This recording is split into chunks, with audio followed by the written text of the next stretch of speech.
ও মানে অনলাইন অনেক প্ল্যাটফর্মস এখনো বাংলাদেশে কাজ করে না বিভিন্ন কারণে, ওদেরকে আবার ফেরত আনতে হবে, ওদের সাথে কাজ করতে হবে। ফেসবুক এখানে অফিসিয়ালি কাজ করে না তো, কাজে ওদেরকে নিয়ে আসতে হবে। ফেসবুক অন্যান্য সোশ্যাল মিডিয়া যারা আছে, গুগল মেটা যারা আছে, ওদেরকে যদি আমরা ওদের অরিজিনাল অফিস যদি এখানে আনতে পারি তখন এই জিনিসটা ইজি হবে।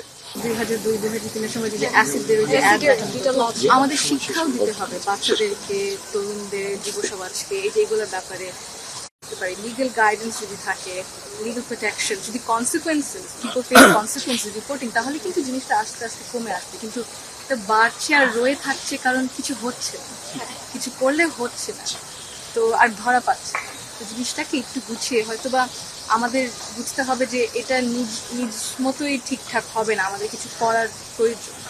আর হয়তো তরুণরাই কোনো সলিউশন বের করতে পারবে, কয়েকটা লাগবে কিন্তু ইনশাআল্লাহ। আপনাদের অনেক ধন্যবাদ।